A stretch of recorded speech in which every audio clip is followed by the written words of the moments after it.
नमस्कार, जय हिंद साथियों। एक बार फिर से आप सबका बहुत बहुत स्वागत है। आज का वीडियो आपके लिए बहुत महत्वपूर्ण होने वाला है।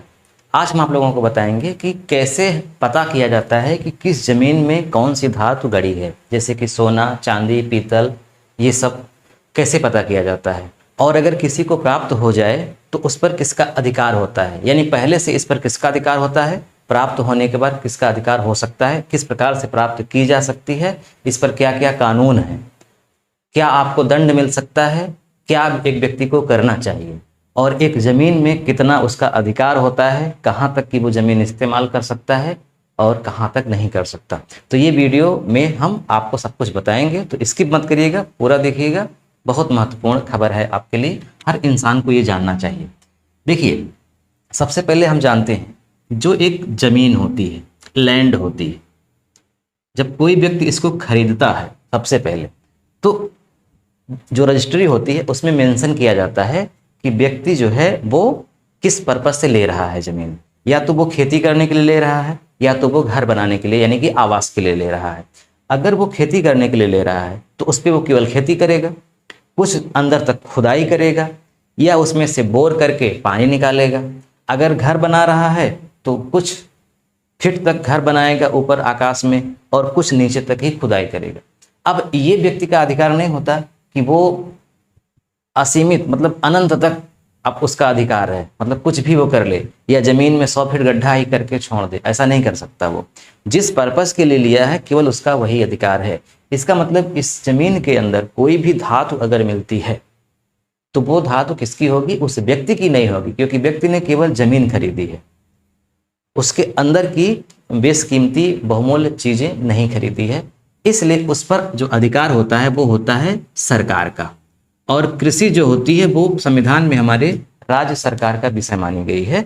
तो इस पर सबसे अधिक राज्य सरकार का, फिर केंद्र सरकार का, यानी कि सरकार का पूरा अधिकार होता है। इसके अंदर कोई भी अगर खजाना प्राप्त होता है तो अब प्रश्न उठता है कि कोई भी व्यक्ति अगर प्राप्त कर ले, अभी हम आपको वीडियो में बताएंगे कि कैसे कैसे पता किया जाता है, कौन कौन से उपकरण लगते हैं, सब आपको आगे बताएंगे।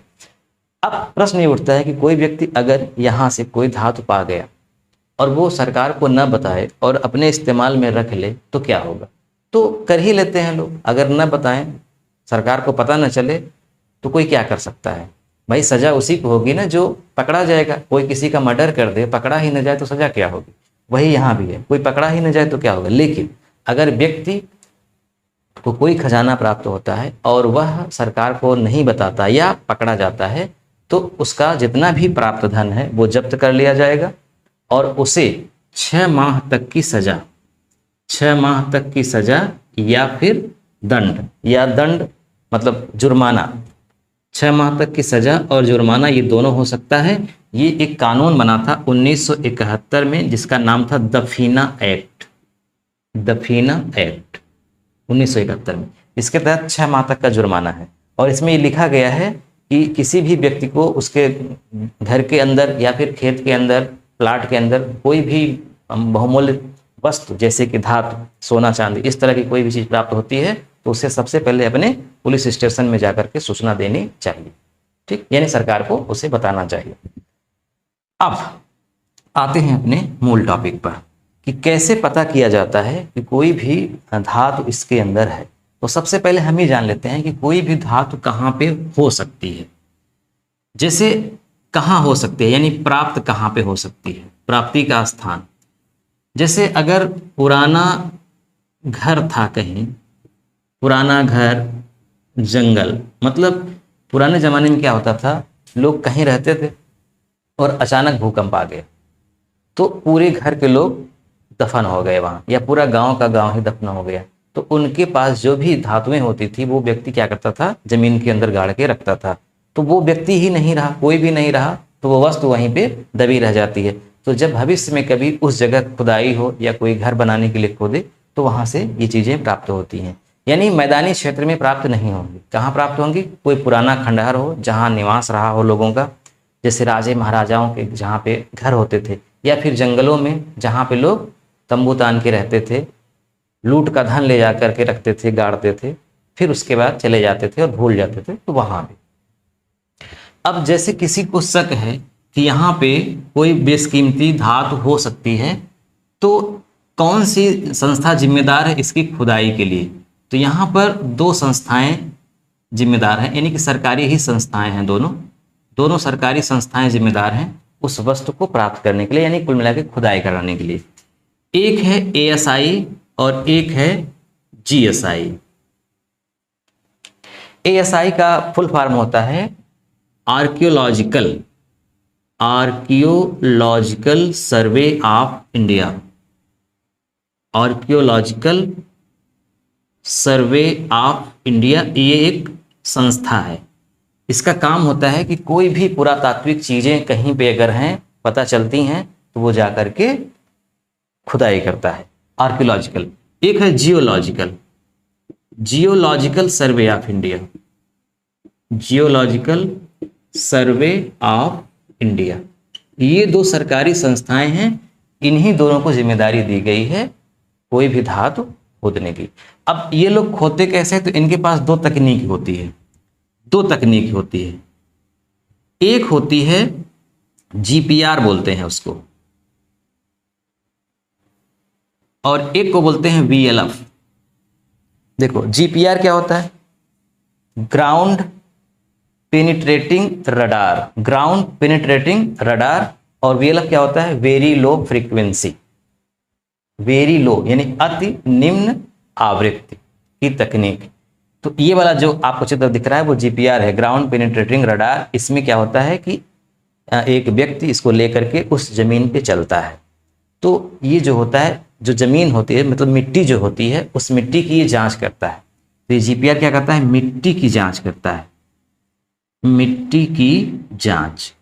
तो मिट्टी की जांच से पता चलता है कि उस मिट्टी के अंदर कौन सी धातु है, सोना है कि चांदी है कि हीरा है कि लोहा है, अल्मुनियम है, सिलिका है, क्या है? ये GPR के माध्यम से ज्ञात होता है। GPR का फुल फॉर्म आपके सामने लिखा गया है, ग्राउंड पेनिट्रेटिंग रडार तकनीक। और एक होता है VLF। VLF का मतलब होता है, अभी बताया आपको, वेरी लो फ्रीक्वेंसी। इसमें क्या होता है? तरंगे भेजी जाती हैं। ये जो आपको दिख रहा है मशीन, ये है वेरी लो फ्रीक्वेंसी तकनीक की। इसमें तरंगे भेजी जाती हैं और तरंग टकरा करके उस धातु से वापस आती है, जिसके माध्यम से ये निश्चित किया जाता है कि कौन सी धातु है। जैसे सोना है तो उससे टकरा करके जो आवाज उत्पन्न होगी वो दूसरी तरह होगी, चांदी की अलग, लोहे की अलग, एल्युमिनियम की अलग, सिलिका की, सबकी अलग अलग। तो तरंगों के माध्यम से जांच की जाती है इसकी, और यहाँ पे मिट्टी की जांच की जाती है। ठीक, तो इन्हीं दोनों तकनीक का ये ASI और GSI दोनों संस्थाएं जांच करती हैं, इन्हीं के माध्यम से पता करती हैं। पता करने के बाद वहां पे खुदाई होती है, और खुदाई होने के बाद फिर जो भी धातुएं प्राप्त होती हैं वो दो जगह जाती हैं, मतलब दो में से एक जगह या फिर दोनों जगह। जैसे अगर बहुत पुरानी है, यानी कि लगभग 200 वर्ष पुरानी है, इसकी भी जांच हो जाती है कि कितने वर्ष पुरानी है, 200 वर्ष पुरानी या फिर 200 वर्ष से नई, लेटेस्ट। जैसे मान लीजिए कि अगर जो सोना है वो एकदम अपने उत्तम अवस्था में प्राप्त होता है, जिससे कोई भी चीज़ें बनाई जा सकती हैं, यानी पूर्ण अवस्था में होता है, तो वो चला जाता है सीधे भारत सरकार के पास, यानी भारत सरकार के पास, भारत सरकार के खजाने में जाता है, जहाँ से वो इस्तेमाल में आता है। अगर बहुत उच्च नहीं है, मतलब कच्ची धातु है एक तरह से, या फिर सिक्के हैं, या फिर ऐसी कोई चीज़ जिससे ये पता चल सके कि ये किस सभ्यता की है, किस राजा की है, इससे कुछ ऐतिहासिक चीज़ें पता हो सकती हैं, कुछ नॉलेज मिल सकता है, तो वो फिर जाती हैं पुरातत्व विभाग के पास। पुरातत्व विभाग एक विभाग बनाया गया है भारत सरकार द्वारा, वहाँ पे जाती है जांच के लिए। जैसे आपने नाम सुना होगा सिंधु घाटी की सभ्यता, वैदिक सभ्यता, मौर्य सभ्यता, सुना है ना। तो सिंधु घाटी की सभ्यता की खोज कैसे हुई? पुरातात्विक चीज़ें प्राप्त हुई, रेलवे लाइन बिछाई जा रही थी कराची से लाहौर के बीच में ना। तो जब रेलवे लाइन बिछाई जा रही थी तो वहाँ पे जो खुदाई हुई तो वहाँ पे पुरानी ईंटें प्राप्त हुई। वो ईंटें पकी हुई ईंटें थी, कच्ची हुई ईंटें, मतलब कच्ची और पकी दोनों ईंटें थी। वो ईंटें इतनी मजबूत थी कि उस रेलवे लाइन में उसको लगा दिया गया, गिट्टी की जगह। आमतौर पे गिट्टी लगाई जाती है रेलवे लाइन में ना, लेकिन वहाँ पे ईंटें लगाई गई, मतलब इतनी मजबूत थी। तो जो लोग खुदाई कर रहे थे उनको बहुत आइडिया नहीं था, उनको लगा कि इसे सामान्य ईंटें हैं, लेकिन बाद में पता चला कि ये तो कुछ अलग किस्म की ईंटें हैं, यहाँ पे जांच होनी चाहिए, खुदाई होनी चाहिए। तो बाद में जब खुदाई हुई 1921 में दयाराम साहनी के निर्देशन में, तो एक दुनिया की सबसे पुरानी सभ्यता का पता चला, जिसका नाम रखा गया सिंधु घाटी की सभ्यता या हड़प्पा की सभ्यता। तो वहाँ से मोहरें प्राप्त हुई, ईंटें प्राप्त हुई और बहुत सारे मृदभांड प्राप्त हुए। तो उनके आधार पर जब उनका सर्वे मतलब उन पर रिसर्च किया गया, उन पे उनका अध्ययन किया गया कुल मिला के, तब पता चला कि यहाँ की जो सभ्यता थी वो लोग कैसे रहते थे, कैसे खाना खाते थे, उनका क्या धर्म था, किस प्रकार से।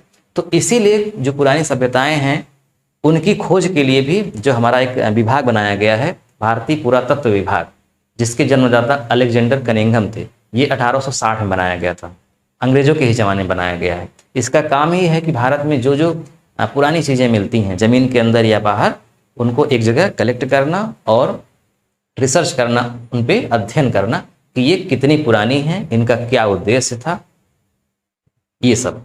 तो भारत के पुराने गौरव को उद्घाटित करने के लिए भारतीय पुरातत्व विभाग की स्थापना की गई थी। तो आप देखे होंगे जगह जगह भारतीय पुरातत्व विभाग ने कुछ जो प्राचीन स्थल हैं उनका घेरा कर दिया है, मतलब रिजर्व क्षेत्र घोषित कर दिया है कि वहाँ पे कोई भी आम आदमी जाके खुदाई नहीं कर सकता, नहीं जा सकता, पाबंदी है। तो भारत सरकार समय समय पर क्या करती है, वहाँ पे ये टीमें भेज करके खुदाई करवाती है और जो भी चीज़ें प्राप्त होती हैं वो भारत सरकार के खजाने में या पुरातत्व के पास अध्ययन के लिए जाती हैं। तो ये है पूरी प्रक्रिया इसकी। अब आप लोगों ने खूब सुना होगा कि मतलब जो पौराणिक मान्यताओं के अनुसार एक संहिता है वाराह संहिता, एक संहिता है रावण संहिता। वहाँ पे बहुत सारी मान्यताएं हैं जो आज का विज्ञान नहीं मानता है। उसमें बताया गया है कि अगर कहीं भी कोई भी वस्तु बहुमूल्य चीज़ होती है तो वहाँ पे सर्प दिखते हैं, सपने में ऐसा लगता है कि वहाँ पे बहुत गड्ढा है, ये सारी चीज़ें हैं। तो वो तो खैर पौराणिक चीज़ें हैं, उससे कुछ नहीं कहा जा सकता कि कितनी सत्यता है इसमें। और ये भी कहा जाता है कि वहाँ पे सर्प जो है मतलब जो धन होता है वहाँ पे सर्प उसकी रक्षा करते हैं। तो ये सब अंधविश्वास है, पौराणिक चीज़ें हैं। वैज्ञानिक तथ्य ये है कि भारत सरकार का उस पर नियंत्रण होता है, कोई भी आम आदमी उसे नहीं ले सकता, भले ही उसके घर में या उसके खेत में ही क्यों न प्राप्त हुई हो, उसका वो मालिक नहीं होता, उसकी मालिक सरकार होती है। और ASI और GSI के माध्यम से खुदाई करवाई जाती है, इन दोनों तकनीक के माध्यम से। फिर इन दोनों विभाग के पास वो धन जमा किया जाता है। तो व्यक्ति का अपने घर पे, अपनी ज़मीन पे सिर्फ इतना ही अधिकार है कि जिस उद्देश्य के लिए लिया गया है उसे वो पूरा करे। ज़मीन खेती के लिए ली गई है तो केवल खेती करेगा, उससे पानी निकाल सकता है, खुद उसकी जुताई कर सकता है, उसमें ट्यूबवेल लगा सकता है, उसमें कोई भी फसल उगा सकता है। फसल भी ऐसी नहीं कि अफीम लगाने लगे, मतलब जो पाबंदी जिस फसल पे नहीं है केवल वही कर सकता है, बाकी नहीं। अब ये नहीं कि 100 फीट का गड्ढा खोद के छोड़ दे कि हमारा है, नहीं, ऐसा भी नहीं कर सकता वो, क्योंकि उसमें कोई भी जाके गिर सकता है, कोई जानवर मर सकता है। तो व्यक्ति का भले निजी है वो संपत्ति, लेकिन पूर्ण अधिकार उसका नहीं होता, बहुत सारे अधिकार उसमें भारत सरकार के होते हैं। तो ये जानकारी सबको होनी चाहिए थी, इसीलिए मैंने ये वीडियो बनाया। कैसा लगा कमेंट करके ज़रूर बताइएगा, और आप किस टॉपिक पर वीडियो चाहते हैं ज़रूर बताइएगा, मैं उस टॉपिक पर वीडियो बनाऊँगा। और इस वीडियो का लिंक अपने दोस्तों के पास भी शेयर करिएगा। जय हिंद, जय भारत।